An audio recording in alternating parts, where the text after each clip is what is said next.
So hello everyone, ये chapter 1 Python reason 2 का 5th part है और इसमें हम लोग बात करेंगे द इफ कंडीशनल्स की। The if conditionals of Python come in multiple forms: plain if conditional, if else conditional and if elif conditionals. मतलब जो इफ कंडीशनल्स है वो पाइथन में बहुत सारे फॉर्म में आता है, बहुत सारे नहीं मतलब 3 में ही आता है: plain if conditional, if else conditional और एक इफ एलिफ कंडीशनल। तो सबसे पहले प्लेन इफ कंडीशनल के बारे में देखते हैं। An if statement test a particular condition. If the condition evaluates to true, a course of action is followed. मतलब इफ स्टेटमेंट में एक पर्टिकुलर कंडीशन को टेस्ट किया जाता है और वो कंडीशन अगर ट्रू होता है तो एक कोर्स ऑफ मतलब एक कुछ एक पार्ट या एक ब्लॉक को जो मतलब ब्लॉक का एक्शन फॉलो किया जाता है।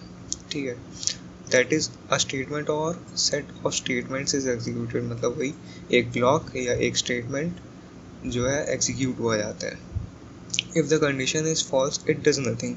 प्लेन इफ कंडीशन में अगर वो कंडीशन सेटिस्फाई होती है तो जो सेट ऑफ स्टेटमेंट्स है वो एग्जीक्यूट होते हैं, और अगर वो फॉल्स होती है तो कुछ नहीं किया जाता है। The syntax or general form of the if statement is as shown below. ठीक है, सबसे पहले if कीवर्ड लिखते हैं, उसके बाद जो कंडीशनल एक्सप्रेशन है वो लिखते हैं, उसके बाद ये एक कोलन डालते हैं, उसके बाद एक इंडेंटेशन, एक स्पेस, 2 स्पेस, 3 स्पेस, 4 स्पेस या एक टैब, कुछ भी आप डाल सकते हो, लेकिन वो इंडेंट जो है वो सेम होनी चाहिए थ्रू आउट द ब्लॉक। ठीक है, जैसे कि अगर यहाँ पे मान लो 3 स्पेसेस हैं तो यहाँ पे भी 3 स्पेस होनी चाहिए, तो ये पूरा एक ब्लॉक होगा और ये पूरा एक इफ क्लॉज होगा। ठीक है, for example consider the following code fragments using if conditionals. If grade equals to A, यहाँ पे हम लोग रिलेशनल ऑपरेटर यूज़ कर रहे हैं डबल इक्वल्स टू, जो कि चेक करेगा कि ग्रेड है वो ये एक स्ट्रिंग ए के बराबर है कि नहीं, और अगर ग्रेड ए के इक्वल होगा तो प्रिंट करेगा कॉन्ग्रेचुलेशन यू डिड वेल। ठीक है, और अगर ये ट्रू नहीं होता है तो कुछ नहीं करेगा। और दूसरा एक इफ स्टेटमेंट है if A greater than B. ठीक है, अगर ए ग्रेटर देन बी होगा तो प्रिंट होगा A has more than B has, मतलब ए के पास ज़्यादा है बी से। उसके बाद एक और प्रिंट करेगा their difference is A minus B का जो वैल्यू आएगा वो प्रिंट करेगा यहाँ पे। फिर आता है the if else conditional statement. ठीक है, इसमें एक इफ़ होगा एक एल्स होगा। This form of if statement tests the condition, and if the condition evaluates to true, it carries out statements indented below if, and in case condition evaluates to false, it carries out statements indented below else. इसमें क्या होगा कि if वाले statement में जो condition है उसको check करेगा, अगर वो ट्रू आता है तो उसके नीचे वाला इंडेंटेड स्टेटमेंट्स को एग्जीक्यूट करेगा, और अगर वो फॉल्स होता है तो बाकी वो फॉल्स वाले एल्स के नीचे में जितने भी इंडेंटेड स्टेटमेंट्स हैं उसको एग्जीक्यूट करेगा। जैसे कि एक टेस्ट एक्सप्रेशन है, वो अगर ट्रू होता है तो बॉडी ऑफ इफ चलेगा, और अगर वो फॉल्स होता है तो बॉडी ऑफ एल्स चलेगा, और उसके बाद में next flow of control statement को रन करेगा। ठीक है, उसका सिंटेक्स है इफ़, फिर कंडीशनल एक्सप्रेशन और ये कोलन, फिर इंडेंट देते हुए स्टेटमेंट्स डालेंगे, फिर उसके बाद एल्स, फिर एक कोलन, और उसके बाद में नीचे में सेम इंडेंट, या आप यहाँ पे चेंज कर सकते हो, but through out the block indent same होना चाहिए। ठीक है, for example consider the following code fragments using if else conditionals. एक इफ एल्स कंडीशनल लिए हैं ए ग्रेटर देन और इक्वल टू 0। अगर ये कंडीशन सेटिस्फाई होती है तो प्रिंट होगा वो नंबर ए इज़ 0 और अ पॉजिटिव नंबर। ठीक है, और अगर ये फॉल्स होता है तो प्रिंट होगा a is a negative number. ठीक है, यहाँ पे लिखा है the colon is in both the if header as well as else line, the statements in if block and else block are indented. मतलब कि इफ ब्लॉक और एल्स ब्लॉक में स्टेटमेंट्स जो है वो इंडेंटेड होने चाहिए। ठीक है, और सब दोनों में ही एंडिंग जो है वो एक कोलन से होगी। ठीक है, फिर आता है the if elif conditional statement. Sometimes you want to check a condition where control reaches else, that is condition test in the form of else if. ठीक है, कभी कभी ऐसा होता है कि हम लोग को चेक करना पड़ता है कि इफ़ के बाद में मतलब एक कोई कंडीशन है, अगर वो नहीं हो तो कोई और दूसरी कंडीशन हो वैसा, यानी कि एल्स इफ अगर ये नहीं तो ये वाली कंडीशन को चेक करो। ठीक है, तो Python provides if elif and if elif else statements. The general form of these statements is, अगर इफ एलिफ सिर्फ यूज़ करना हो तो एक इफ करेंगे, उसके बाद कंडीशनल एक्सप्रेशन डालेंगे, फिर कोलन, उसके बाद में जो भी उसका स्टेटमेंट्स हम लोग को एग्जीक्यूट कराना है वो रहेगा इंडेंट के साथ में, फिर एलिफ आएगा, फिर वही दूसरा कंडीशनल एक्सप्रेशन रहेगा, फिर कोलन रहेगा, फिर इंडेंट के साथ में स्टेटमेंट्स रहेंगे।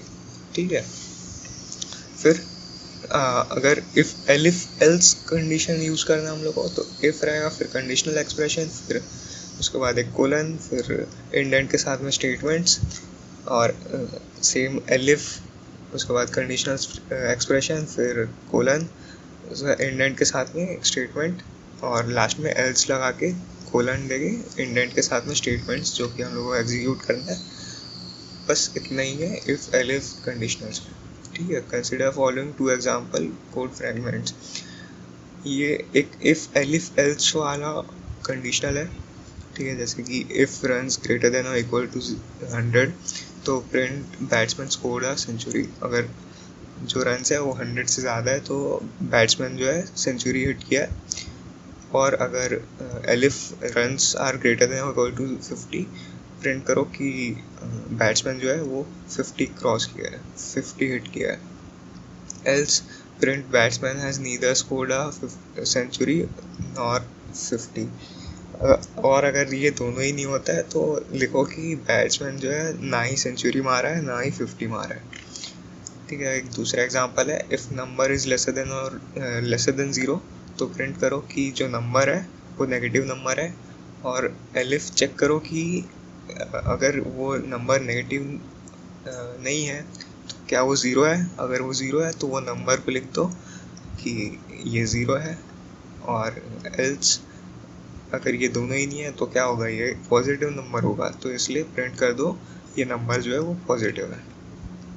ठीक है, यहाँ पे एक एग्जांपल प्रोग्राम है। Write a program that inputs an integer in range 0 से 0 to 999 and then prints if the integer entered is a 1 और 2 और 3 डिजिट नंबर। ठीक है, मतलब कि हम लोगों को एक प्रोग्राम ऐसा बनाना है जिसमें 0 से लेकर 999 तक के नंबर को लिया जा सकता है, और अगर मतलब और उसमें वो बताएगा कि जो आप नंबर दिए हो वो 1 डिजिट नंबर है, 2 डिजिट नंबर है या फिर 3 डिजिट नंबर है। तो सबसे पहले हम लोग एक इंट के फॉर्म में इनपुट ले लेंगे जिसमें एक प्रॉम्प्ट देंगे एंटर नंबर 0 से 999 तक के। उसके बाद में इफ़ चेक करेंगे नंबर इज़ लेसर देन 0, तो अगर वो लेसर देन 0 है तो वो जो है इनवैलिड एंट्री हो जाएगी कि हम लोग तो चाहते हैं ना कि 0 से 999 तक के नंबर दिए जाए। ठीक है, तो इफ़ और इसके बाद में लेंगे हम लोग दूसरा कंडीशन कि अगर वो नंबर 10 से छोटा है तो ये सिंगल डिजिट नंबर है, यानी कि 1 डिजिट नंबर है। और या अगर ये भी नहीं है तो चेक करो कि वो नंबर 100 से छोटा है। अगर वो छोटा है तो वो 2 डिजिट नंबर है।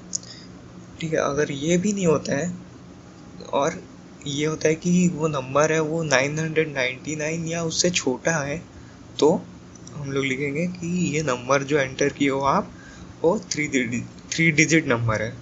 और अगर ये सब कुछ भी नहीं होता है तो लिखेंगे इनवैलिड एंट्री, जो का वैलिड रेंज है वो 0 से 999 तक है। ये कुछ सैम्पल रन्स किए हैं, यहाँ पे -3 डाला है तो इनवैलिड एंट्री दे दिए, और जब 4 डाला तो वो सिंगल डिजिट नंबर बताया, 100 डाला तो वो 3 डिजिट नंबर बताया, और जब 10 डाला तो 2 डिजिट नंबर बताया, और जब 3000 डाला तो बोला भैया तुम इनवैलिड एंट्री किए हो, आप बहुत ही गलत कर रहे हो, हमने भैया पहले ही बता दिया है कि तुम 999 से छोटा और 0 से बड़ा नंबर दो, पर तुमको होशियार हो, तुमको 3000 डालना है। ठीक है, अब चलते हैं नेस्टेड इफ स्टेटमेंट्स में। Sometimes you may need to test additional conditionals.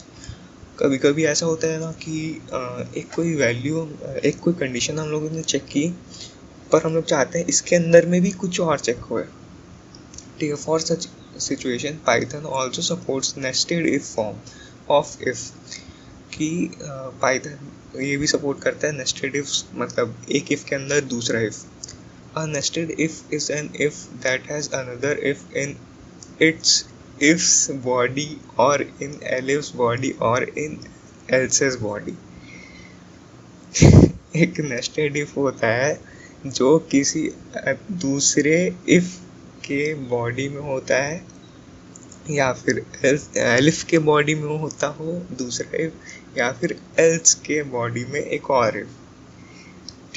ये पूरा कॉम्प्लिकेटेड था, तो अपन एक एग्जांपल देखते हैं। यहाँ पे एक्स, वाई और जेड 3 इनपुट लिए हैं इंटीजर फॉर्म में, उसके बाद में मिनिमम, मिड और मैक्सिमम तीनों को नन किए हैं।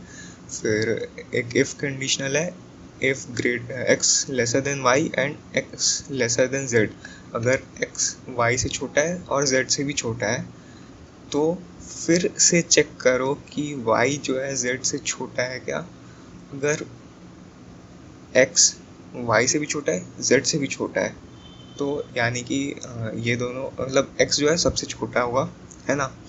और अगर y z से छोटा है तो y जो है मिनिमम होगा, मतलब मिडल में होगा दोनों के। ठीक है, या जैसे कि मिनिमम, मिड, मैक्स, तो x y z डाल दिए, यानी कि मिनिमम में x आएगा, मिड में y आएगा, मैक्स में z आएगा। और अगर ऐसा नहीं होता है, यानी कि z बड़ा होता है y से, तो जो मैक्सिमम वैल्यू है वो y हो जाएगी और मिड वाली z हो जाएगी। ये यहाँ पे दोनों सेम रहेगा। वैसे ही दूसरा एक एलिफ चेक किए कि y छोटा है x से और y छोटा है z से। ठीक है, यानी कि यहाँ पे मिनिमम वैल्यू है y। ठीक है, और x अगर z से छोटा होता है तो x मिड वैल्यू हो जाएगा, और अगर z से बड़ा है तो वो मैक्स वैल्यू हो जाएगा। और अगर ये दोनों ही कंडीशनल नहीं होता है कि x y से छोटा हो और x z से छोटा हो, और y x से छोटा हो y z से छोटा हो, ये दोनों ही कंडीशन सेटिस्फाई नहीं होते हैं, तो मतलब है कि z x और y से छोटा है, यानी कि z जो है मिनिमम वैल्यू है। ठीक है, ऐसे करके हम लोग एक इफ एलिफ एल्स के अंदर में भी इफ एल्स कंडीशन डाल सकते हैं, और इसके अंदर चाहे तो और भी इफ एंड एल्स अगर चाहे तो हम लोग डाल सकते हैं। ठीक है, लास्ट में यहाँ पे प्रिंट करवा दिया है असेंडिंग ऑर्डर में। फिर आता है storing conditions. Sometimes the conditions being used in code are complex and repetitive. In such cases, to make your program more readable, you can use named conditions. That is, you can store conditions in a name and then use that name conditional in the if statements. कभी कभी ऐसा होता है कि एक ही condition को हम लोग को बार बार यूज़ करना होता है ना। तो जब ऐसा होता है तो एक नेम में हम लोग उस कंडीशन को स्टोर कर देते हैं, उसको बोलते हैं नेम कंडीशन, और उस नेम को हम लोग इफ़ में यूज़ कर देते हैं। जैसे कि b, c = 2, 3, ये b और c वैल्यू डाल दी। फिर ऑल नाम का एक हम लोगों ने नेम कंडीशन बनाया जिसके अंदर a को चेक किया 1 है क्या, b को चेक किया 2 है क्या, और c को चेक किया 3 है क्या। फिर हम लोग इफ़ स्टेटमेंट यूज़ किए, इफ़ में ऑल लिख दिए सिर्फ, तो ये पूरी कंडीशन सीधे से उठ के यहाँ पे आ गई। फिर प्रिंट करा दिया कंडीशंस फुलफिल्ड, और उसके बाद में फिर से इसको हम लोग यूज़ कर रहे हैं इफ़ ऑल, तो दूसरा एक प्रिंट स्टेटमेंट डाल दिए कंडीशन फुलफिल्ड अगेन। ठीक है, यूजिंग नेम्ड और स्टोर्ड कंडीशनल रिड्यूसेस रिपीटिशन। जब हम लोग नेम्ड और या फिर स्टोर्ड कंडीशनल्स को यूज़ करते हैं मतलब बार बार यूज़ करते हैं, तो ये हम लोग को बार बार लिखना नहीं पड़ता है, ये पूरी कंडीशन हमको नहीं लिखनी पड़ती है, सिर्फ ये नाम यहाँ पे हम लोग लगा देते हैं तो ये काम हो जाता है। और सीधे से ये बोल सकता है कि ये मेंटोर ज़िंदगी है। ठीक है, अगर यही हम लोग ये पूरा यहाँ पे लिखते जाते हैं तो वो आम ज़िंदगी होती, और हम लोग यहाँ पे ये एक नेम कंडीशन यूज़ कर रहे हैं तो मेंटोर ज़िंदगी है। ठीक है, फिर एक दूसरा प्रोग्राम आ रहा है, write a program that inputs an integer in range 0 to 999 and then prints if the integer entered is 1 और 2 और 3 डिजिट नंबर। ये सेम टू सेम क्वेश्चन है, बट इसमें बोला है कि नेस्टेड इफ स्टेटमेंट्स यूज़ करने हैं आपको। ठीक है, तो यहाँ पे सीधे से वही किया, नंबर को इनपुट कराया, फिर एक इफ़ चेक किया कि ये वैलिड एंट्री है कि नहीं, तो इसके लिए चेक किया कि 0 से छोटा है क्या नंबर या 999 से बड़ा है क्या। अगर ये दोनों में से कोई सी भी एक कंडीशन सेटिस्फाई होती है तो यहाँ पे बता देगा कि इनवैलिड एंट्री है आपकी, भैया आप होशियार हो बहुत, लेकिन हमको नहीं चाहिए आपकी होशियारी। ठीक है, अगर ये तो गई इनवैलिड एंट्री की बात। अगर वैलिड एंट्री है तो फिर इसके अंदर में चेक करो कि ये अगर 10 से छोटा है क्या। अगर 10 से छोटा होगा तो सिंगल डिजिट नंबर है, बता दो। अगर नहीं तो फिर चेक करो कि ये 100 से छोटा है क्या, और अगर 100 से छोटा होगा तो 2 डिजिट नंबर है, बता दो। और अगर 100 से छोटा नहीं है तो बता दो कि भैया तुमने एक 3 डिजिट नंबर डाला है। ठीक है, इसका सेम टू सेम आउटपुट आएगा। The sample of this program is just the same as previous program। ठीक है, तो इस वीडियो के लिए इतना ही रखते हैं, आगे नेक्स्ट वीडियो में लूपिंग स्टेटमेंट्स पढ़ेंगे। ठीक है, चलते हैं तब तक के लिए, और ये वीडियो शेयर कर देना भाई जिसको ज़रूरत हो, क्योंकि ऐसे वीडियो मिलते नहीं है किसी को। ठीक है, सो बाय बाय।